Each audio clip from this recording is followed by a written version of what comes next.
Nous avons une formation ici qui s'appelle les premiers pas.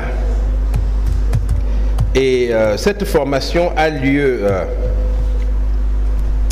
à la fin du culte, c'est-à-dire, je crois que ça doit être à 13h en haut, avec les adultes et avec les jeunes, les adolescents. Elle a lieu dans la salle polyvalente en bas, dont je pense que c'est à 13h aussi. C'est bien ça, Charles, n'est-ce pas?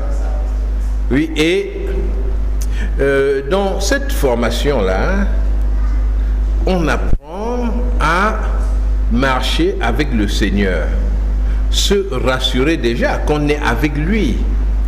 Personne ne naît étant déjà un enfant de Dieu. Nous venons au Seigneur. Et c'est une formation importante. C'est vrai qu'elle prend toute l'année, mais il y a 4 petits livres, 4 livrets qui permettent de savoir qu'on est arrivé quand même à une certaine connaissance de la parole de Dieu, de la marche avec Dieu. Et je vous assure, c'est très important de savoir en quoi on a cru. C'est pour cela que Dieu a voulu que sa parole soit écrite. Pour que ça ne change pas tout le temps. Pour que cela demeure exactement là et que nous puissions le connaître comme il veut être connu. Alors ce matin, je voudrais déjà dire que c'est une chose formidable de venir au Seigneur quand on est jeune. C'est une chose formidable de venir au Seigneur quand on est jeune. Parce que c'est toute une vie qui sera au service du Seigneur. Il y a des prisons que vous ne connaîtrez pas. Pourquoi les gens vont en prison dans un pays normal? Parce qu'ils n'ont pas obéi à la loi. Mais si vous vous tournez vers le Seigneur, déjà jeune, tout petit, vous allez éviter beaucoup de mésaventures. Et vous allez avoir une expérience plus importante du bonheur et de la joie que le Seigneur donne à ceux qui le cherchent. Vous serez beaucoup plus utile pour le Seigneur. Quand on lit la Bible, on voit l'apôtre Paul, bon, on dit il tuait les chrétiens, il persécutait les croyants, c'est vrai, mais il le faisait pensant qu'il sert Dieu. Parce que tout petit, l'apôtre Paul avait déjà choisi de marcher avec le Seigneur. Et donc lorsque Dieu l'a pris, Dieu l'a façonné, mais c'était un homme qui n'avait pas les souvenirs troublés par tous les péchés dans lesquels il était parti. Attention, le péché laisse des souvenirs. Après on dit, je ne peux pas abandonner ça, ça m'attire de nouveau. Vous êtes dans l'église avec des gens, tout à coup il y a une musique dehors, vous les voyez qui font ça. Hein? Après, mais vous dites, mais qu'est-ce qui se passe? Non, il y a une musique dehors, vous voyez, et c'est la musique du monde. Ils sont déjà en port, ils ne vous suivent plus. Ils sont dans la musique là. Pourquoi? Parce qu'ils ont une expérience du péché, vous voyez. Et quand ça vient, ça leur parle immédiatement, ils sont emportés, même à leur insu. Après, ils se rattrapent. Ou parfois même, vous voyez un adulte qui a cru et vous l'entendez, il est en train de siffloter un chant terrible là. Mince! Il sifflote, il chante même, et après, il se rattrape et il change le chant. Maintenant, il sifflote autre chose. Vous voyez, il complète avec autre chose. Il pense tromper qui? Il a déjà siffloté, on a entendu. Et c'est quoi? C'est le souvenir du péché dans sa vie. Et il doit s'en libérer. Il doit lutter des luttes inutiles. Vous pouvez, dès maintenant, choisir une vie tranquille. Vous voyez des adultes qui sont liés par la drogue, par la fornication, dans des situations incroyables. Parfois, quelqu'un vient, il veut croire en Dieu. Hein? Une femme qui a été mariée ici, elle s'est mariée encore là-bas. Plusieurs mariages. Vous voyez? Et ça semble compliqué. Vous demandez comment est-ce qu'on va résoudre ça? Ou alors, des gens qui viennent déjà avec des doctrines. Ils ont eu ça où vous ne savez pas. Mais ils ont déjà des doctrines, des choses auxquelles ils croient. Pire, il y a même des adultes qui sont des anciens sorciers. Vous savez ça? Ils disent que j'étais sorcier d'abord. C'est-à-dire que je pouvais même enrichir un homme. Je pouvais même vraiment faire des choses comme ça, quelqu'un meurt. J'étais un sorcier puissant. Et maintenant, quand ils viennent à Dieu, ils pensent que le rang qu'ils ont eu à la sorcellerie, ils pensent qu'il y a un équivalent, une équivalence entre la sorcellerie et le peuple de Dieu. Comme il était chef dans la sorcellerie, il demande qu'on lui fasse un diplôme équivalent, vous voyez, dans le peuple de Dieu, pour qu'il soit aussi chef tout de suite. Et voilà, ça donne beaucoup de prophètes, des anciens sorciers qui sont devenus... Beaucoup de problèmes avec les vieux, les grands-pères et les adultes là qui se convertissent et qui ont oublié, qui ont refusé de le faire pendant qu'ils étaient jeunes. Vous voyez donc les avantages qu'il y a? Ou bien vous voulez vous convertir quand vous êtes en prison? Nous avons un pasteur ici qui travaille en prison, c'est le pasteur Achou. Quand il vient nous parle de beaucoup de personnes qui se tournent vers Dieu pendant le moment de prison, et justement, on les voit. J'ai vu un garçon qui était drogué, que je connaissais, mais là-bas en prison, il avait l'air de nouveau tout à fait normal, tranquille. J'ai dit, mais la prison lui a fait du bien. C'est ça que vous voulez, que la prison vous fasse du bien? Non, Dieu a un meilleur plan pour vous. Vous pouvez le connaître sans partir en prison quand même. Donc, il faut entrer dans le peuple de Dieu. Les premiers pas pour devenir un membre de la famille de Dieu, eh bien, il faut d'abord entrer par la porte. C'est simple. Il faut entrer par la porte. Jésus dit, je suis la porte. Jean 10, verset 9. Jésus dit, je suis la porte. Et il dit que ceux qui entrent par lui seront sauvés. Je suis la porte, dit Jésus. Si quelqu'un entre par moi, il sera sauvé. Dans le terme sauvé là, il y a tout. Il sera sauvé. Et regardez notre bâtiment ici. Nous avons cette salle où nous nous retrouvons pour servir le Seigneur. Vous voyez qu'il y a d'autres portes. Il y a d'autres moyens de venir dans ce bâtiment. Vous pouvez dire, je vais à l'église. Vous entrez par une porte là-bas et vous entrez aux toilettes. Vous vous rendez compte? Vous êtes aux toilettes et vous dites, j'entends les chants. Ah, les gens dansent. C'est l'église. Ah, c'est formidable. Mais vous n'êtes pas dans l'église. Vous êtes dans les toilettes. Hein? C'est dommage. Un autre viendra, il va aller dans le couloir ici. Il est dans le couloir. Il dit, je vois des gens. Il téléphone à celui qui est aux toilettes. Est-ce que tu vois les gens? L'autre dit non. Il dit non, moi je suis un peu plus élevé que toi. Je suis vraiment dans l'église. Mais il n'est pas dans l'église. On peut monter à l'étage plus haut. Vous voyez, il faut entrer vraiment par la porte. Et on va dire, tout chemin mène à Rome. Hein? C'est le proverbe préféré des personnes qui n'ont pas le temps de penser à Dieu. Lorsque vous ne croyez pas que le service de Dieu, c'est quelque chose de très très important, vous dites on peut servir Dieu n'importe où. De toute façon, tout chemin mène à Rome.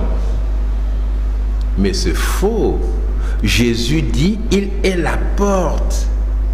Il faut entrer par lui. Il s'agit donc de commencer votre vie chrétienne en croyant en Jésus-Christ. J'insiste dessus parce que beaucoup commencent leur vie chrétienne simplement en venant à l'église. Après, ils viennent régulièrement. Après, ils savent chanter. Après, ils prennent un air vraiment très, très chrétien comme ça. Ils prennent un air pieux. Et parfois même, ils s'habillent totalement en blanc. J'ai vu quelqu'un qui était habillé en blanc. Même ses chaussures étaient blanches. Alors, j'ai regardé, c'était pas seulement ces chaussures, même la semelle, vous voyez le bord de la semelle là, vous voyez, quand on a une paire de chaussures, vous voyez qu'il y a une semelle et on voit le bord de la semelle. Hein? Et le bord de la semelle là, c'était encore blanc. C'était pas des tennis, c'était vraiment des chaussures de cuir. Il était tout blanc comme ça. Il n'y a que lui là-dedans qui était noir. Hein? Mais était blanc. Ah. Mais je ne vous dis pas ce qu'il était en train de faire. Ce qu'il disait vraiment, enfin, je ne vous raconte même pas comment s'est fini son histoire. Mais il était blanc comme un ange, je vous assure. Vous voyez, donc, vous pouvez juste commencer à venir à l'église et après dire je suis chrétien. Vous avez entendu les témoignages et tout, vous dites moi aussi, ceci. Mais non! Il y a une relation avec Jésus-Christ. Croire en Jésus, cela signifie qu'il y a un moment dans ta vie où la relation avec Jésus devient une question capitale. Oui, c'est-à-dire que c'est la question qui va tout diriger maintenant. Vous pouvez avoir mené une vie très morale, peu morale, mais quand on parle de croire en Jésus, cela signifie que tu décides de répondre à un appel de Dieu. Ce n'est pas un appel où tu entends ton nom dans la nuit, hein? Martin, lève-toi. Non, c'est un appel que tu sens confusément dans ton cœur. Mais tu n'as plus la paix dans le genre de choses que tu fais. Tu sens que ce n'est pas bien.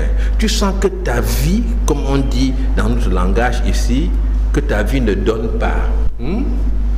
Ça ne va pas. Tu n'as pas la paix que tu attends. Et tu sais qu'il y a un oui que tu dois dire à Dieu. Et tu sens aussi que ce oui-là va te faire basculer, ça va transformer ta vie. Il y a des gens qui réfléchissent pendant des semaines. Parce qu'ils voient que le oui à Jésus, c'est comme un saut dans le vide. Il dit, ah, Seigneur, si je viens à toi, est-ce que je pourrais encore regarder la télévision? Seigneur, j'ai mon émission préférée. Est-ce que je peux regarder seulement ça? Il voit que dans son émission préférée, là, il y a des scènes que Dieu n'aime pas. Il dit, Seigneur, je vais éteindre quand ça commence. J'allume encore parce que je veux savoir comment l'histoire là est finie. Et parfois, il y a des choses comme ça qui ne sont rien et qui vous tiennent. Hein? Hier soir, j'étais assis dans la nuit au salon. La télévision était allumée. Et j'ai regardé, j'ai vu une scène où il y a un homme qui est empoisonné. Et puis, mais c'est une chaîne où il vous montre une partie d'un film. Et puis peut-être pendant 5 minutes seulement, hein, Et après, ils reviennent en disant, voilà ce qui s'est passé précédemment. Après, voilà ce qui va arriver. Et vous regardez encore pendant 5 minutes. Donc, un film de 30 minutes là-bas peut prendre même 10 jours. Vous voyez? Et donc, j'ai regardé. Et puis, j'ai vu que, mais on ne sait pas ce qui s'est passé. Ça va continuer comme ça jusqu'au matin peut-être. J'ai dit, ah, est-ce que je suis fou? Qu'est-ce que ça me fait? Hein? Les gens inventent leur scénario dans leur tête comme ça, et on me donne ça, et moi, je vais passer mon temps à regarder. Je suis parti me coucher. Le Seigneur parle à chacun de nos cœurs. Il nous invite à venir, à lui à entrer par la bonne porte, et la porte de Jésus-Christ s'appelle la porte de la repentance. Lorsque Jésus commence son ministère en Israël, Marc au chapitre 1er au verset 15 nous dit, Marc 1, 15, le temps est accompli, le royaume de Dieu est proche. Mais qu'est-ce qu'il demande maintenant? Repentez-vous et croyez à la bonne nouvelle. Repentez-vous et croyez à l'évangile. La bonne nouvelle, c'est quoi? C'est l'amour de Dieu. La repentance, c'est qu'après avoir réfléchi, après avoir fait toutes ces négociations-là avec Dieu, on se rend compte qu'il est inflexible. On se rend compte qu'il faut vraiment se soumettre à lui. Eh bien, on choisit de se repentir. Seigneur, je reconnais que j'ai fait des mauvais choix dans ma vie. Et quand vous vous repentez, faites une bonne repentance, vous voyez. Il y a des gens qui font la repentance en gros comme ça. Hein? Seigneur, oh, j'ai fait beaucoup de mauvaises choses, maintenant je marche avec toi. Ils n'ont pas bien compris. Ils n'ont pas compris que c'est une question importante, sérieuse. Non. Dans la repentance, tu t'approches de Dieu et tu lui dis ce qui n'a pas été. Et si tu dis à Dieu que tu as fait une chose qui est mauvaise, cela signifie que tu es en train de décider de l'abandonner aussi. Vous comprenez? Tu peux venir dire, Seigneur, j'ai menti hier. J'ai trop menti, vraiment j'ai trop menti. Tu dis, Seigneur, demain je vais mentir un peu moins. C'est pas bon.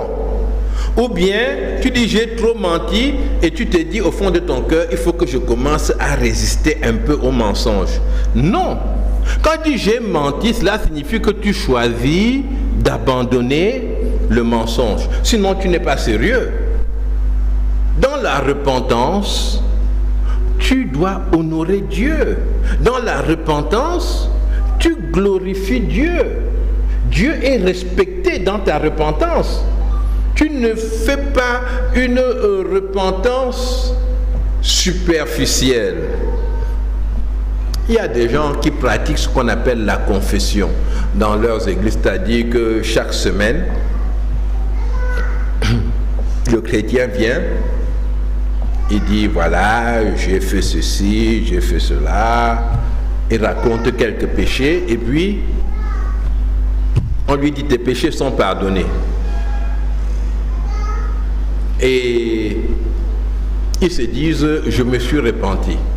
Bon, vous pouvez avoir ces repentances-là pour divers péchés que vous avez commis, mais il y a une repentance initiale, une repentance de départ, qui est un moment où tu reconnais, que tu réfléchis, que tu fais des plans sans Dieu.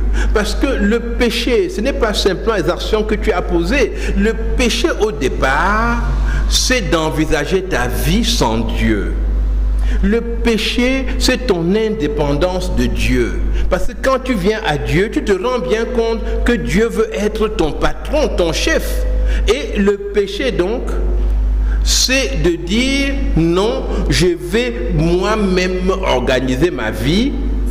et ne pas avoir Dieu pour patron.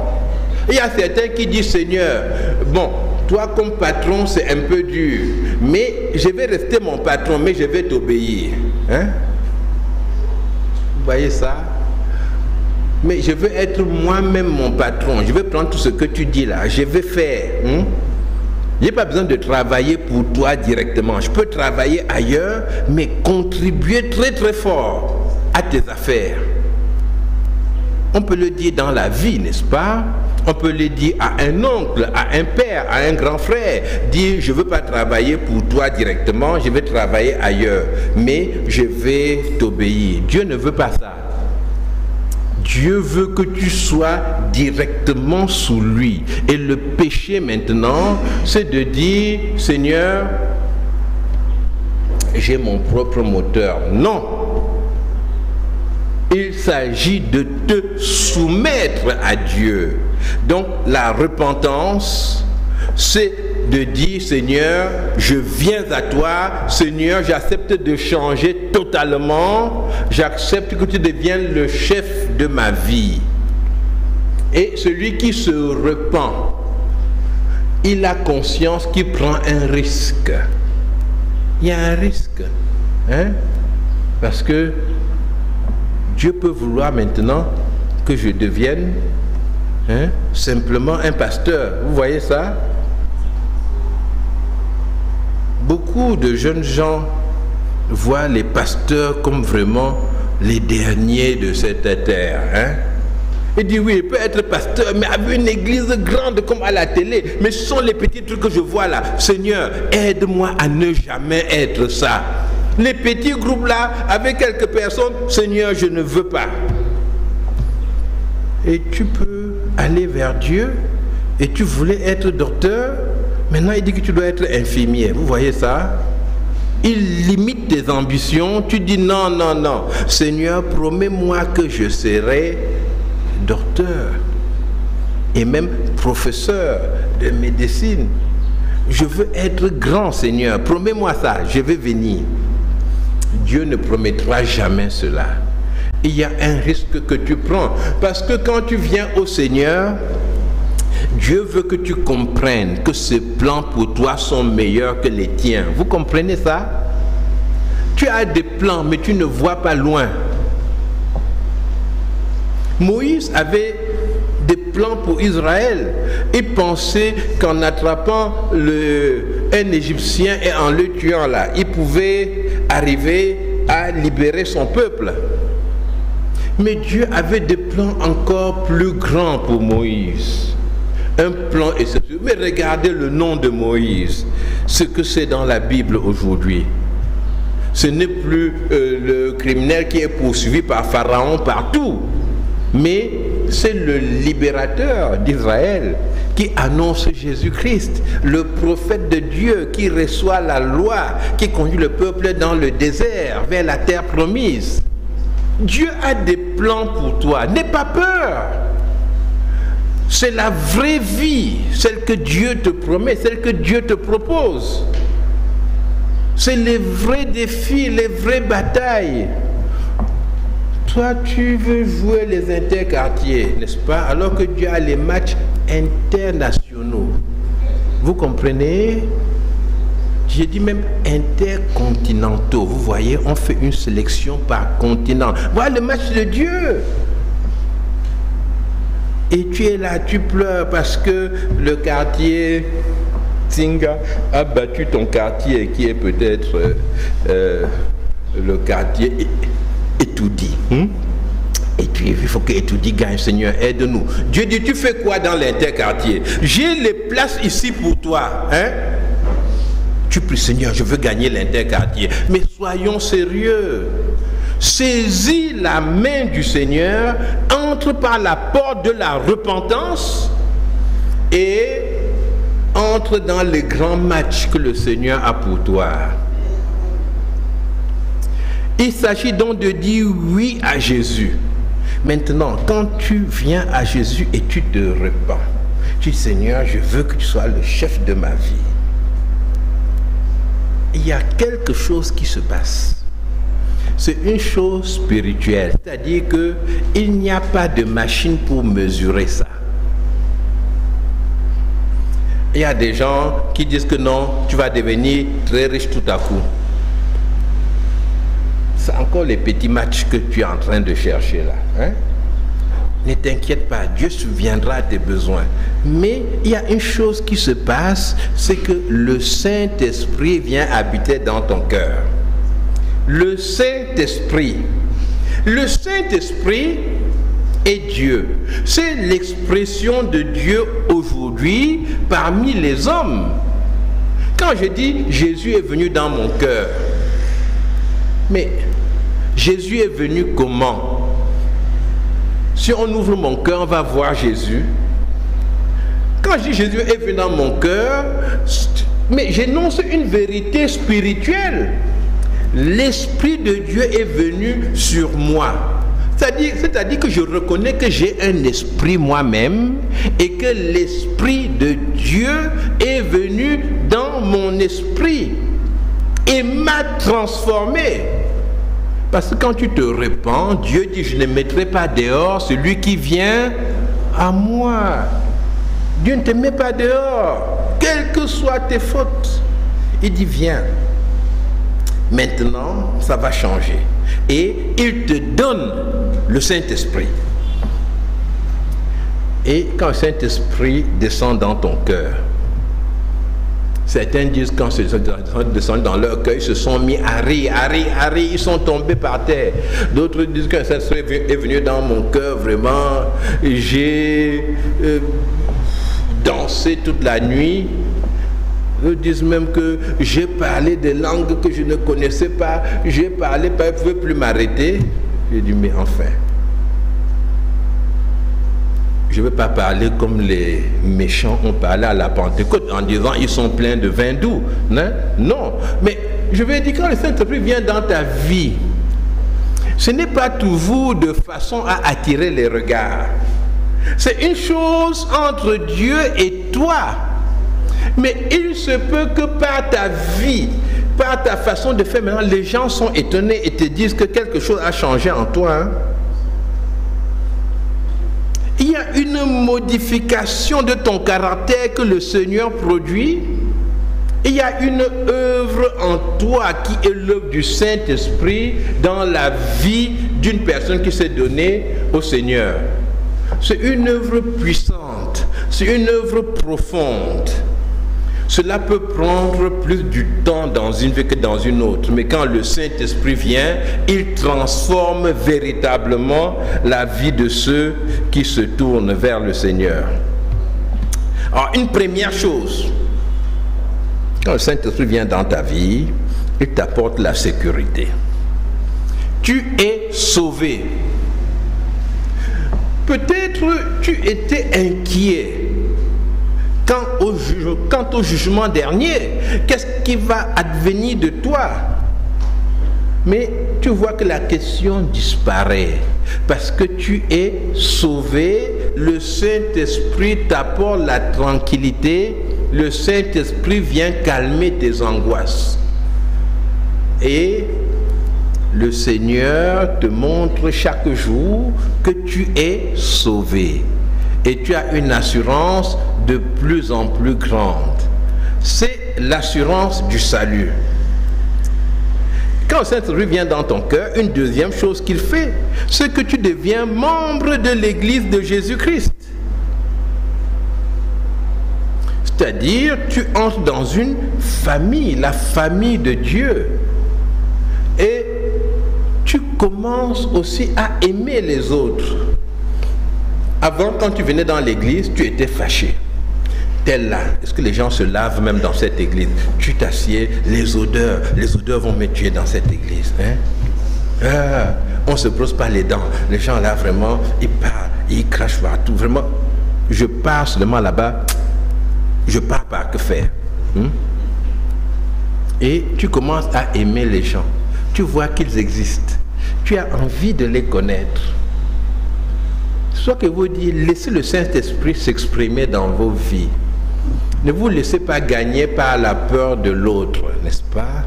Parce que l'autre peut être un braqueur, n'est-ce pas? L'autre peut être un bandit. Mais laissez le Saint-Esprit s'exprimer. Et laissez la joie de Dieu gagner votre vie, votre cœur. Vous devenez capable d'aimer. Quand l'Esprit de Dieu agit dans votre cœur, vous êtes un membre de l'Église de Jésus-Christ. Et alors, on peut dire, selon la Bible, que vous êtes baptisé du Saint-Esprit. Il ne faut pas attendre une autre expérience surnaturelle. Il y a des chrétiens qui ne recherchent que le surnaturel. Parfois, ce ne sont pas des chrétiens. Il faut qu'ils arrivent dans un endroit et qu'on les fasse tomber. Le prophète ou le pasteur ou l'apôtre ou l'archevêque tend la main vers lui et puis il tombe par terre. Il dit non, c'était bon, j'ai ressenti la puissance aujourd'hui. Mais si quelqu'un me renverse et moi je suis content de lui, il m'a renversé, pourquoi?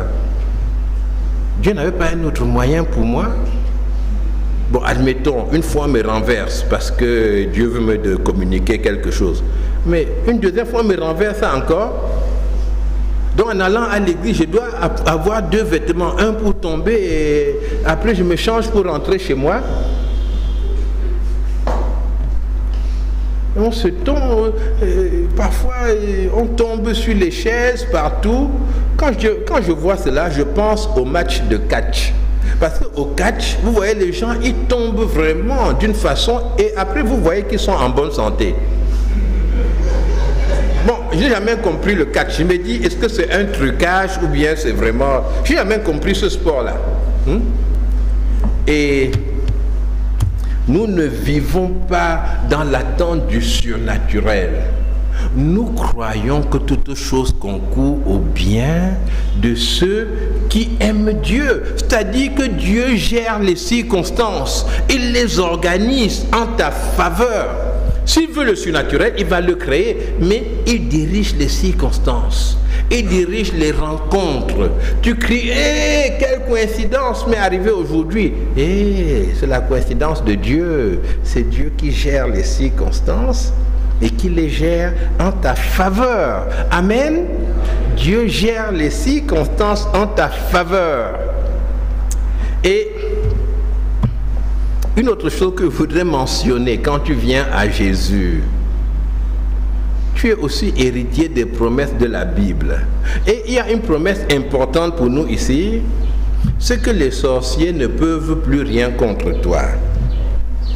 Et nous rencontrons tellement de personnes qui disent avoir connu Jésus, mais qui sont dans une angoisse par rapport à la sorcellerie. Les sorciers me poursuivent. Dans mon village, si je vais là-bas, on va me tuer. C'est ça. Pas la sorcellerie. Mais que dit la Bible? En Nombre 23, 23. C'est un bon passage, non? 23, 23. Vous voyez? Et puis, c'est le nombre. 2, 3. Nombre 23, 23. Nous lisons que l'enchantement ne peut rien contre Jacob. L'enchantement, ce sont les formules là qu'on prononce. Un grand sorcier, il prononce des paroles là et tu commences à avoir peur parce qu'il est sérieux. Il chante même avec des formules là, tu ne comprends pas. Tu te dis c'est fini pour moi. Eh bien, là c'est l'enchantement. Ça ne peut rien contre Jacob. Ni la divination. C'est-à-dire... il invoque des puissances, il a des révélations qui lui viennent, tu ne sais d'où. La divination ne peut rien contre Israël. Jacob, Israël, là, il faut mettre ton nom là-bas. Parce que tu es héritier de ça. Quand le Saint-Esprit agit dans ta vie, eh bien, ces choses ne peuvent rien te faire. Et donc, tu marches dans la confiance en Dieu, cette confiance qu'on appelle la foi. Et la foi, donc, ça consiste à croire que Dieu t'a sauvé, même quand tu ne le sens plus. Parce que quand tu viens au Seigneur, il se peut qu'il y ait des premiers jours où tu es vraiment très chaud pour lui, tu sens dans ton cœur qu'il y a une certaine chaleur là quelque part. Ah Seigneur, c'est bon, quand je pense à toi, je suis content de prier, et après tu n'es plus content de prier ni de lire la Bible. Tu vois qu'il faut faire un effort. Tu dis mais ça ne va plus, avant je faisais ça naturellement, pourquoi je dois faire un effort? Eh bien, la foi vient à ton secours. Tu dois continuer à croire que le Seigneur est là. Ce n'est pas parce qu'il y a quelques nuages dans le ciel et tu ne vois plus le soleil que le soleil a disparu. Le soleil est toujours là. Quand les nuages vont passer, le soleil va briller. Donc le Seigneur développe notre foi par ce moment où nous pensons qu'il est silencieux. Nous ne devons pas penser que parce que nous ne ressentons plus les mêmes choses, alors il y a eu quelque chose. Non, la Bible dit que le Saint-Esprit lui-même rend témoignage à notre esprit que nous sommes enfants de Dieu. Je crois que ça doit être sans doute Romains 7 ou 8, 15, vous vérifierez. Donc, le Saint-Esprit lui-même rend témoignage à notre esprit que nous sommes enfants de Dieu. Donc, le Seigneur revient ensuite. Il revient nous donner une assurance encore plus forte. Donc, il ne faut pas céder parce que vous avez cru au Seigneur et puis, voilà, on sent que ça ne va pas, on pensait que tout allait se régler, mais on attendait, par exemple, à l'examen, avoir des notes meilleures, on attendait que les choses se règlent à la maison, on attendait que certains conflits avec les parents disparaissent, et on est découragé. Mais le Saint-Esprit vient à notre secours. Romains 8, 16, merci. L'Esprit lui-même rend témoignage à notre esprit que nous sommes enfants de Dieu. Donc l'Esprit vient à notre secours. Donc voilà, le Seigneur nous donne la capacité, la possibilité de nous attacher à lui et de mener une vie chrétienne victorieuse. J'ai voulu parler des premiers pas ici et vous encourager à être des vainqueurs, à vous attacher au Seigneur. Les leçons sur les premiers pas, c'est important que vous les suiviez.